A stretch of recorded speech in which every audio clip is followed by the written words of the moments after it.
we have a decision handed down today from a U.S. Court of Appeals that, if it's upheld, would be a stake directly through the heart of Obamacare.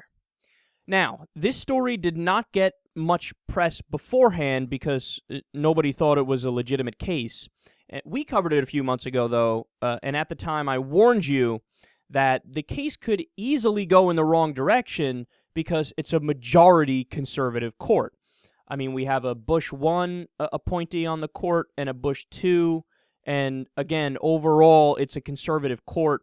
So even though the lawsuit, you can quickly dismiss it if you give a shit at all about ruling the right way, but there was a good chance that these guys would find a way to weasel their way out and rule the wrong way, which is exactly what they did. So let me give you the details. Under the case, which is called Halbig versus Burwell, they were looking at a provision of Obamacare that said the following, quote, "Any exchange shall be an entity that is established by a state." Okay, I'll repeat that. Any exchange shall be an entity that is established by a state. The entire case is based on that one little passage in one little part of the bill. So, the argument goes, well, haha, hee, they said established by the state in the bill. It doesn't say established by the country or the nation, and therefore all of the subsidy money given through the federal government is unconstitutional and it needs to cease immediately. Now, why is that argument ridiculous? Well, number one, state, the word state doesn't mean states, plural, as in the United States of America and, Nebraska, Kentucky, Hawaii, whatever. That's not what it means. You can use the word state to describe any kind of government. You can say, well, the state of France or the state of Israel or the United States of America, and you could mean the federal government. So it has a dual meaning. It can mean an individual state, but it also could mean, the federal entity itself. But also, the Supreme Court said, quote, "A law's clear purpose should not be defeated due to an error in proofreading. As the court explained in 2007, a reviewing court should not confine itself to examining a particular statutory provision in isolation, as the meaning or ambiguity of certain words or phrases may only become evident when placed in context." In other words, you can go through any piece of legislation that's long enough with a fine-tooth comb and find something that you can maybe, if you take it out of context, misinterpret as meaning something totally different. But the reason why that's ridiculous is because it is utterly apparent in the rest of the bill, time and time again, that what they're referring to is you can set up subsidies or exchanges at a federal level or at a state level.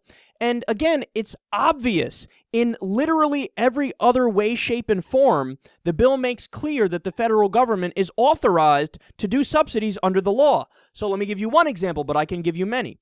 There's one provision that says, quote, "When a state elects not to run an exchange, the Secretary of Health and Human Services shall establish and operate such exchange within the state, and the Secretary shall take such actions as are necessary to implement such other requirements."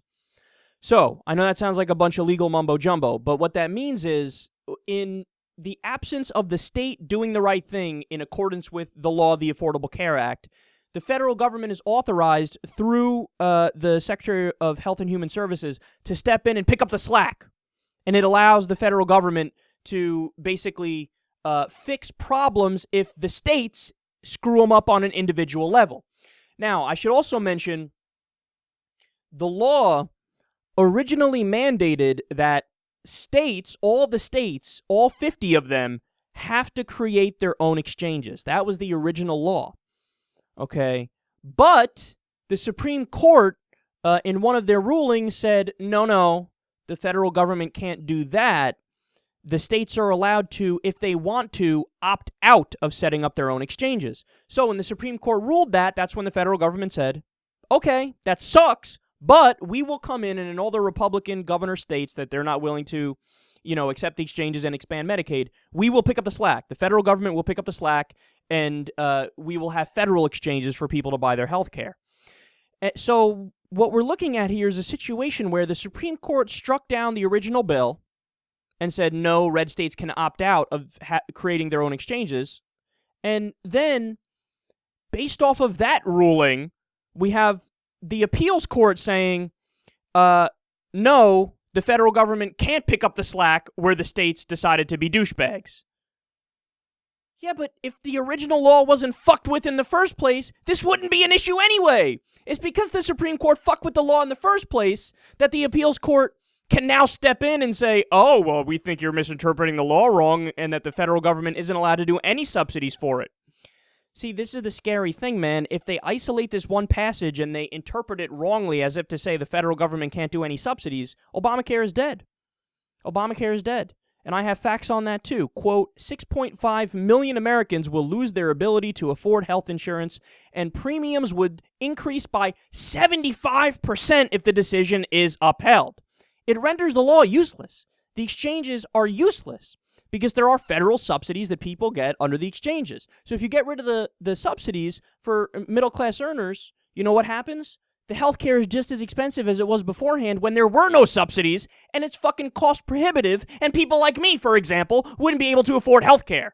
Right now, I'm paying about $250 a month. If it wasn't for the federal subsidies, I'd be paying like $600 a month. I can't fucking afford $600 a month. And it's not just me, it's 6.5 million Americans who would lose it. This is a hideous decision.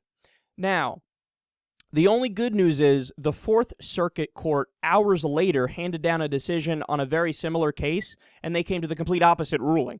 They said, no, of course the law allows for federal subsidies. You can't just strike down federal subsidies because you misinterpreted one tiny part when the rest of the bill says you're allowed to have the federal government involved in federal subsidies. So we have contradicting decisions here.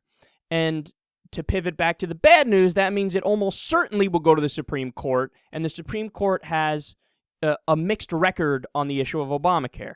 You know, they decided that the states can opt out of creating their own exchanges, but then they also upheld the individual mandate.